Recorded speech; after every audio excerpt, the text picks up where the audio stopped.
Now that you have the wheel off, there's two bolts holding the caliper on. They're located right around here on the back. If we can get it to zoom in. One's right there. One is up here behind me this brake line. Make sure you have a zip tie or piece of wire handy. Go ahead and hang the caliper up on the coil springs. That way you don't put any pressure on the brake line.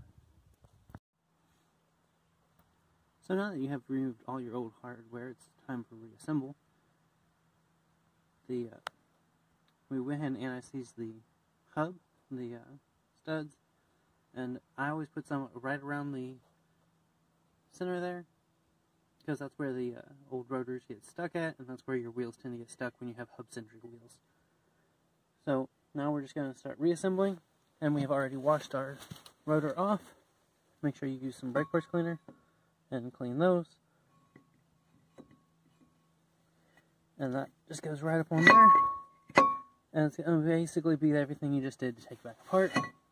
And we can now assemble our full brake stop, power stop, brake set. The caliper's going to go on, pads. Now we have our new calipers laid out. They came pre-attached to the bracket.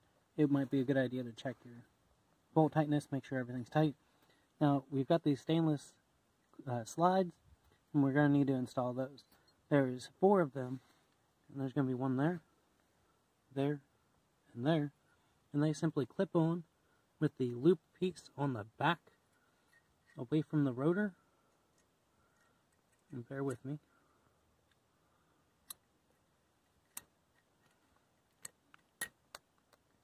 Just like that, clips right on, and repeat, rinse and repeat 4 times.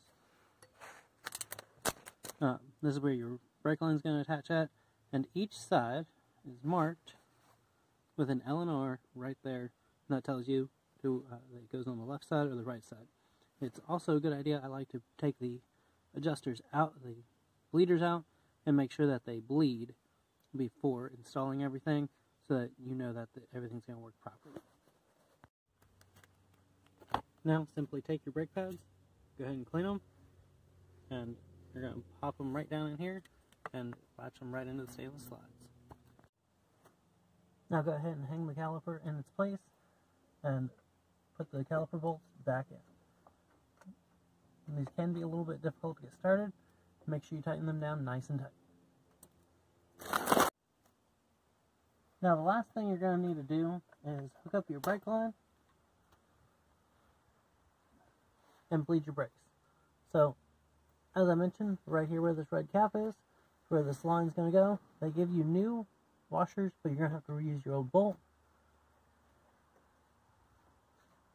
Pull that cap out, put a washer on each side of the banjo bolt,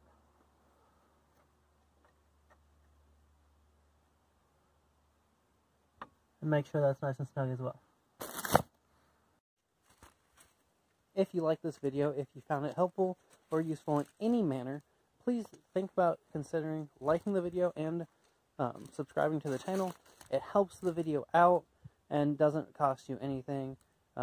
Any of the links down below could be affiliate links. Just a disclaimer on that. You don't pay extra for it, but it does help the channel out by clicking those links.